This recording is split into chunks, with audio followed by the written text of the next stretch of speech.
വേദിയിലിരിക്കുന്ന എല്ലാവർക്കും എന്റെ വിനീതമായ നമസ്കാരം.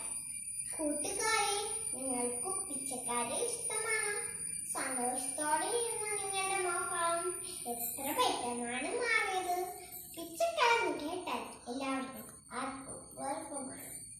ഇതുപോലുള്ള പിച്ചക്കാരി കുഷ്ഠരോഗികളിലും മുടന്തരെയും വരാറുണ്ടായിരുന്നു. അതാരാണെന്ന് അറിയാമോ? മറ്റാരുമല്ല, നമ്മുടെ രക്ഷകനായ യേശുവാണ്. യേശുവിന്റെ സ്നേഹവും അത്ഭുത ശക്തിയും വെളിപ്പെടുത്തുന്ന ഒരു കഥയാണ് ഞാൻ ഇന്നിവിടെ പറയാൻ പോകുന്നത്. ഒരിക്കൽ യേശു ജെറിക്കോയിൽ നിന്ന് പുറപ്പെടുമ്പോൾ ധാരാളം ആൾക്കാർ കൂടി. അപ്പോൾ തിമോയുടെ മകനായ ബർത്തിമേസ് വഴിയരികിൽ ചോദിച്ചു, ചേട്ടാ, ചേച്ചി, കണ്ണ് കാണാത്തവനാണേ, വെള്ളവൻ തന്നെ. ഇത് കേട്ട് ചിലർ എനിക്ക് ചിലർ കേട്ടേ കാണിച്ചില്ല. ഞാൻ പിച്ചു ചോദിച്ചുകൊണ്ടിരിക്കുമ്പോൾ യേശു ആ വഴി വരുന്നുണ്ടെന്ന് ആരോ പറയുന്നത് കേട്ടു. എന്ത്? യേശു രോഗികളെ സുഖപ്പെടുന്ന ആളാണ്. തീർച്ചയായും എന്നെയും സുഖപ്പെടുത്താൻ കഴിയും. അവന് ഒച്ചത്തിൽ നിലവിളിച്ചു, യേശുവേ, എന്നോട് കരുണ ചെയ്യണമേ. ചിലവരാണ് ശാസിച്ചു, മിണ്ടാതിരിക്കടാ. അപ്പോൾ ആ നിമിഷക്കാൾ നിലവിളിച്ചു, യേശുവേ, എന്നോട് കരുണ ചെയ്യണമേ.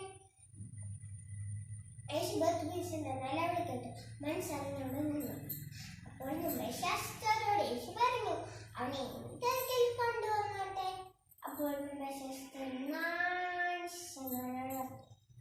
നിന്നെ യേശു വിളിക്കുന്നു. എന്ത്? യേശു എന്നെ വിളിക്കുന്നു? ബർത്തിമേസ് സന്തോഷിക്കൊണ്ട് വേർപ്പും മുട്ടി ചാടി എഴുന്നേറ്റ് തപ്പിത്താടി യേശുവിന്റെ ചെന്നു. മകനെ, നിനക്ക് എന്തോ നൽകണം? നമ്മുടെ വലിയ നിന്ന് കാറോ മിഠായിയോ ഐസ്ക്രീമോ എന്തും ചോദിച്ചേനെ. പക്ഷെ നമ്മുടെ ബർത്തിമേസ് ഇതൊന്നും ചോദിച്ചില്ല. കാശ് നൽകണമേ. അപ്പോൾ യേശു പറഞ്ഞു, നിന്റെ വിശ്വാസം നിന്നെ രക്ഷിച്ചിരിക്കുന്നു എന്ന് പറഞ്ഞതും ബർത്തിമേസിന്റെ കണ്ണുകൾ തുറക്കപ്പെട്ടു. ഹായ്, എന്ത് മനോഹരമാണ്! എനിക്ക് എല്ലാം കാണാം. സൗഖ്യം പ്രാപിച്ച ബർത്തിമേസ് കൂട്ടുകാരോടൊത്തും വീട്ടിലേക്കൊന്നും പോയില്ല. നന്ദിയോടെ യേശുവിനെ അനുഗമിച്ചു. അതുപോലെ നമുക്കും നന്ദിയോടെ യേശുവിനെ അനുഗമിക്കാം. നന്ദി, നമസ്കാരം. ജയ് ക്രൈസ്റ്റ്.